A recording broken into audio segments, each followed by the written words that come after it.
Bien évidemment, la nouvelle qui a retenu l'attention dans la région au courant des derniers jours, c'est le dévoilement en conférence de presse du nouveau pont de l'île d'Orléans. J'en ai discuté avec la députée de Charlevoix-Côte-de-Beaupré, Émilie Foster, de même qu'avec le préfet de la MRC de l'île d'Orléans, Harold Noël. On écoute leurs commentaires respectifs et on regarde les premières images du futur pont de l'île d'Orléans.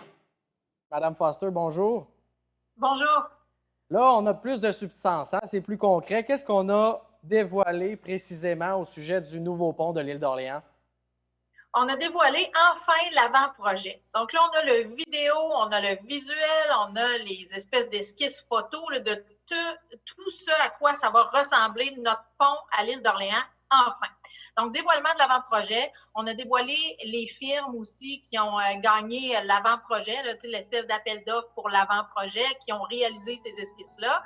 Donc, il s'agit de Groupe Origine Orléans, c'est Stentec et EXP, qui sont des firmes respectivement canadiennes et québécoises. Mais pour en arriver à cette étape-là, est-ce qu'il y a beaucoup de travail derrière cela? Oui, il y a vraiment beaucoup de travail derrière ça. Depuis le début du mandat, vous le savez, on s'est mis à temps plein sur le pont de l'île d'Orléans parce qu'il y avait des problèmes. Malheureusement, l'administration précédente, les libéraux, le projet n'avançait pas. Donc, il a fallu annoncer qu'on passait de 2024 à 2027 au niveau de l'échéancier. Ça, c'était le début du mandat. Il a fallu également mettre les choses au clair, à savoir si on le séparait du futur troisième lien, parce qu'à l'époque, souvenez-vous que le troisième lien, on ne savait pas où le tracé allait être. Mais pour nous, c'était évident. Moi, j'ai beaucoup milité pour qu'on puisse avoir le pont séparé du troisième lien, ce qui avait été annoncé également. Donc, il y a beaucoup de travail derrière ça. Là, les firmes ont travaillé sur des avant-projets. Il a fallu au ministère avoir des équipes d'experts au ministère des Transports pour examiner tout ça, s'assurer qu'il y avait l'expertise nécessaire également, parce que vous savez qu'on relie ensemble deux sites patrimoniaux, le site de la chute Montmorency d'un côté et le site tout court de l'île d'Orléans qui est dans son entièreté patrimoniale. Alors, c'était tout un défi, là, ce pont-là, qui va être un pont vraiment extraordinaire et un pont moderne qui va répondre aux besoins des gens de l'île. Ben oui, vous m'avez devancé. Est-ce que ça va répondre vraiment à l'ensemble des besoins des gens qui empruntent quand même cette artère qui est importante là, dans la grande région de Québec et pour les gens de l'île d'Orléans? Là?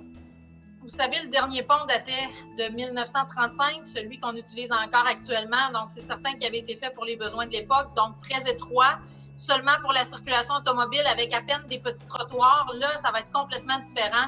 En voie de circulation, on va en avoir 2 fois plus large. Il va y avoir de larges accotements, ce qui est beaucoup plus ce qui est mieux là, au niveau de la sécurité quand on a des véhicules d'urgence à faire passer. Également, il y aura 2 pistes multifonctionnelles de chaque part de chaque voie.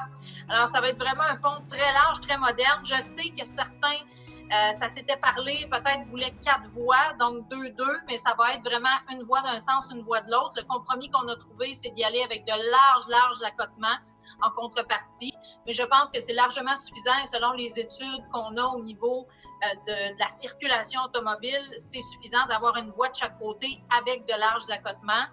Et écoutez, ça va être un pont vraiment là, qui va pouvoir accueillir les piétons, les cyclistes en tout confort et en toute sécurité. Ça va être un pont qui va être très large pour les automobilistes. Donc, c'est vraiment ce qu'on attendait. Et là, votre collègue, M. Bonnardel, a parlé d'un pont signature. Là. Qu'est-ce qui permet là, d'affirmer ça? Oui, c'est un pont signature, c'est un pont à haut banc. Vous savez, comme il s'en fait beaucoup parce que ce sont des modèles qui rapportent qualité-prix. C'est une excellente qualité à un excellent prix. Ça en fait partout dans le monde. C'est un peu comme le pont Champlain à Montréal, je donne l'exemple. Par contre, le nôtre, il a été fait par la firme d'architectes pour représenter un peu la porte des bateaux. Donc, il y a 2 mâts en béton là, qui sont très, 2 mâts, c'est-à-dire 2 piliers qui représentent des mâts, donc qui s'en vont un peu comme ça. Hein? En forme concave. Donc, c'est vraiment magnifique avec les espèces là, de cordes qui rappellent les voiles. Ben oui. Alors, on était beaucoup sur le thème de la navigation au niveau de l'architecture pour pouvoir recréer aussi et reproduire cette espèce de passé maritime de Ben l'île. oui. Hein. Naturellement, l'île a toujours un passé et un présent très fort au niveau maritime. Ça fait partie de son patrimoine et son histoire. Donc, de là, les 2 gros piliers en béton, mais qui sont un peu en forme là, de pourpre de bateau avec les mâts et les cordes qui rappellent carrément Ben là, oui. les voiliers Donc, et carrément les bateaux. c'est une infrastructure qui se veut identitaire en soi pour les gens de l'île d'Orléans. On veut que ces derniers soient fiers de leur pont? Oui, on veut que les gens de l'île soient fiers de leur pont. Nous, on est très fiers du projet qu'on a dévoilé et sachez que le projet, bien sûr, se travaillait là. Il se travaillait, ça faisait des mois, là, voire bien sûr des années. Alors, ce projet-là se travaillait avec certains acteurs aussi, ce qui a fait en sorte qu'on a pu arriver à une proposition. Là, vous l'avez vu, les réactions sont bonnes, donc c'est bien accueilli. Enfin, on peut dire, voilà, on va de l'avant. Et déjà, je peux vous dire, on est commencé parce que les études environnementales sont déjà à l'œuvre, sont déjà débutées à l'heure actuelle. Alors, on est dedans, on y va. Première pelletée de terre officielle en 2022 et 2027, la livraison. On espère, avec le projet de loi que nous avons déposé, le PL 66, sur l'accélération des infrastructures, on espère être capable de gagner quelques mois, peut-être une saison, comme le ministre l'a mentionné. Donc, peut-être au lieu de l'automne 2027, on économiserait une saison. On va voir, là, on devancerait, mais naturellement qu'on va faire tout ce qu'on peut pour livrer le plus rapidement possible cette nouvelle infrastructure-là moderne pour les gens de l'île. Et qu'est-ce qui fait en sorte que le prix estimé là, du nouveau pont n'a pas été dévoilé là, vendredi dernier? On ne veut pas nuire aux appels d'offres, tout simplement, parce que c'est un peu délicat d'avancer un coût très, comment je pourrais dire, très coulé dans le béton, alors que les appels d'offres pour la réalisation en tant que telle du pont n'ont même pas été lancés, parce que là, c'était la réalisation de l'avant-projet, mais maintenant, il va falloir déterminer quelles firmes participeront à la construction du pont. Alors, pour cette raison-là, on ne peut pas le dévoiler, mais comme le ministre l'a dit, ce sera bien sûr plusieurs centaines de millions de dollars, on s'en doute, mais on ne peut pas dévoiler les coûts exacts pour ne pas nuire à l'appel d'offres. On comprend mieux. D'ici 2027, les gens vont quand même continuer d'utiliser le pont de l'île d'Orléans. Est-ce que l'enjeu de la sécurité de cette artère routière-là a été abordé là, lors du point de presse? Sans aucun doute, et elle l'est toujours dans mon travail de député, n'en doutez jamais. Vous avez vu qu'il y a eu beaucoup de travaux l'an dernier sur le pont. Il y en a eu encore cette année. Il y en aura à toutes les années pour s'assurer que tout est sécuritaire. Et actuellement, je peux vous le dire, il est sécuritaire, le pont. Les travaux sont réalisés. Le monitoring, si on peut dire, en direct, là, il y a des capteurs partout sur le pont. Il est surveillé, ce pont-là, et on fait les rénovations nécessaires pour que sa durée de vie se termine en 2027.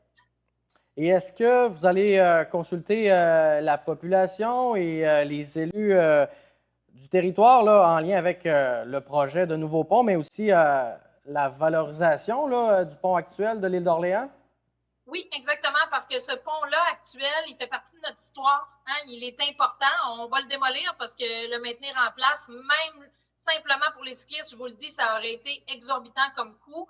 Donc, on a opté pour le fait de le démolir après que le nouveau pont soit mis en service. Et il y aura des consultations à savoir comment on peut effectivement là, mettre en valeur cet ancien pont-là, de savoir comment on peut le conserver dans notre mémoire collective.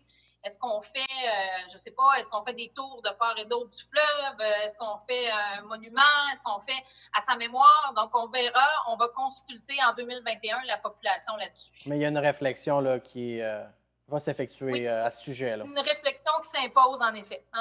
En terminant, il y avait deux élus de l'île d'Orléans, je pense, qui étaient là, M. Bergeron, M. Noël. Comment ils ont réagi là, à cette annonce-là? Oui, M. Noël, le préfet, et M. Bergeron, maire de Saint-Pierre, là où le pont atterrira, comme on dit. Les deux élus étaient très contents, enchantés du projet. Je les ai rencontrés d'ailleurs avant l'annonce, en privé avec le ministre. Ils étaient très heureux de cette annonce-là. D'ailleurs, ils ont eu l'occasion de le dire à maintes reprises depuis.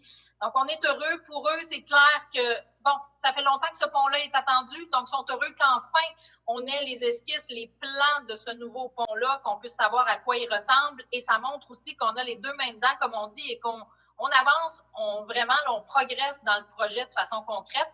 Et ils sont très au courant également qu'on est déjà dans les études environnementales. Donc, c'est commencé, comme on dit. Madame la députée, merci beaucoup pour l'entrevue d'aujourd'hui. Merci beaucoup à vous.